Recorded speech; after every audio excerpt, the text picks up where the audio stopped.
When we get into relationships or pursue people that we like, sometimes we allow them to bend or break our rules that we have set for ourselves.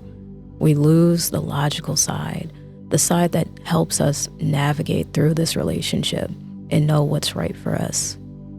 And that's why in this video, I really want to talk about staying single. You must stay single until you know for sure that this relationship is for you. Relationships don't come with confusion. Relationships don't go against the normal balance that you have set for yourself. And also, relationships don't go against what God has planned for us. God will not allow a relationship in our life to be a successful one if it's constantly anxiety-ridden, if we're constantly second-guessing ourselves. That isn't a relationship that is meant to flourish. We shouldn't allow people to get away with said standards that we have set. These standards help us abide to what it is that we see fit for ourselves, what we see fit for keeping ourselves stable and happy within these relationships. Without that standard foundation that you have set with those boundaries, you will stray further and further away from what it is that you want in a relationship. You allow certain patterns and behaviors to go unchecked, and then when you finally bring it up, you've let it go on for so long that this person doesn't see the point in changing because you allowed it to happen so many times until you reached your breaking point. We shouldn't be afraid to advocate for ourselves. Advocating for yourselves lets you know and let that other person know that you have respect for yourself. And without that respect for yourself, they will continue to do the things that you do not agree with in the relationship. Respecting yourself comes with advocating for yourself and explaining to them that this is what you see in a relationship, this is how things should go. And without that established foundation, you will catch yourself anxious, worried about what they're doing, unhappy with how certain things come about, how certain situations, how they go about doing certain things. And over time, this builds resentment. And that resentment is built because you didn't advocate for yourself. You let certain things go unchecked for so long. And so you have this overwhelming emotion, this negative emotion that dictates how you feel about this person because you didn't expect them to be this certain way, yet you didn't talk about it. Expectation ruins a lot of things because expectation comes from your own thoughts, what you believe and what you perceive. And without talking about that as well, that's what ruins relationships. That's what ruins your perspective of a person that is just being themselves, that is just doing things that they believe to be true to them. And what they believe to be true to them may be different from you, but that is okay. It is okay to be different in your own perspective in respective ways. However, communicating that and talking to that person is I believe it's the foundation of a relationship, because if you don't have communication, if you don't talk to this person, you really don't know who they are. You see them through their actions, text messages, and how you do communicate.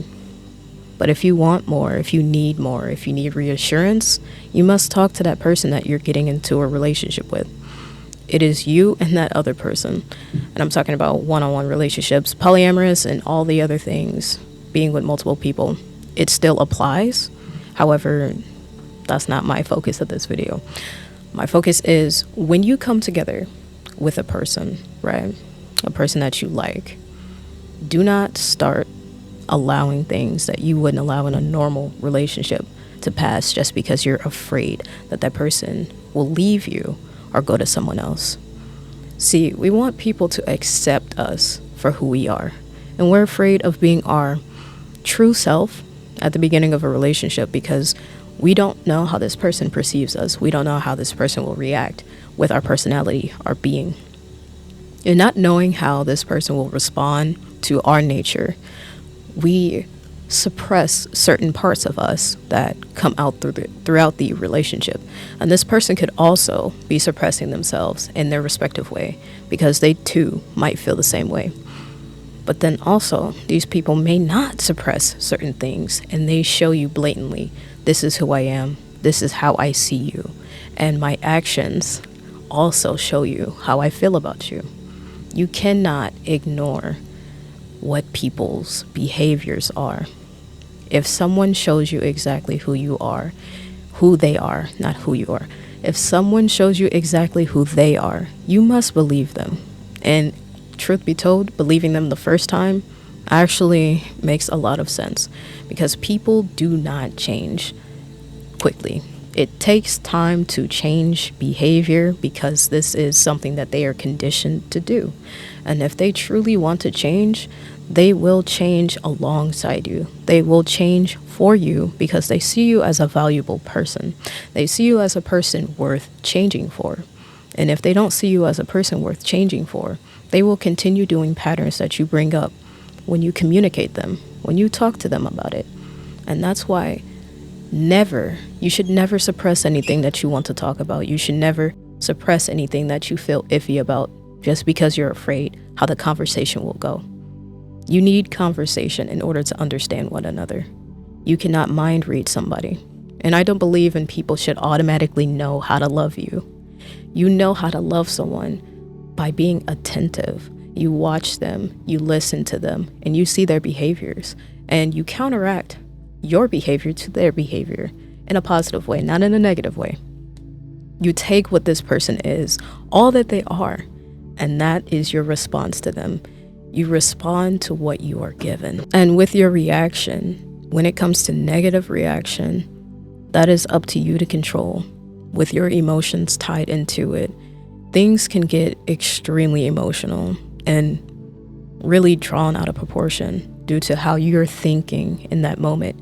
If you act on emotion, let's say in an anxious manner, your person that you're pursuing isn't texting you back, right?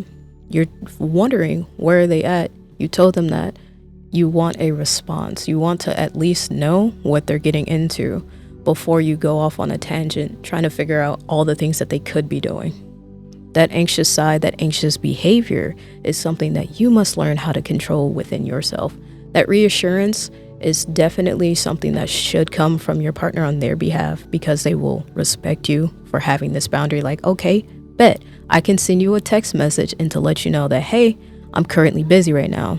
I'll talk to you in XYZ amount of time. That is something that you must establish. However, if you talk about this and it does not change, or they do not remember or do said thing that you asked them to do, it is very simple. Not doing certain things that your partner asks you to do. We receive information, we process information, and we hear said thing if you actually are paying attention to this person. And through those actions, they will show you whether or not they received what you said to them, internalized it, and in turn implement said thing that you want from them. We hear people. We know what they say to us.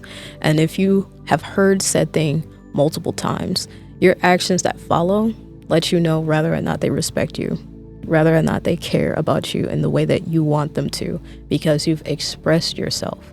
Expression is a form of care. And if they express themselves in a way that they show you that repeatedly, you have to guide them to the way that you want them to be, that lets you know that they really do not prioritize what it is that you ask of them. They don't care about what you have said to them because they're going to continue doing their own thing. And that isn't a jab on yourself. You shouldn't take that personally because this is a choice that this person is setting out to do. And learning to disconnect from taking things personally has been a thing that I've been learning how to do. In life, there is always a choice. And the choice that is being made is either due to the expense of you or that person. And when they choose and make a decision, whether or not it includes you, should not really sway you in a specific way, because their choices are not your own. You know how to treat people. You know how you want to treat people. And you know that you will not treat someone that you care about in a bad manner. You will not treat people disrespectfully or in a way that they are now worried about whether or not you like this person. So when it comes to relationships, you should know whether or not this person is good for you.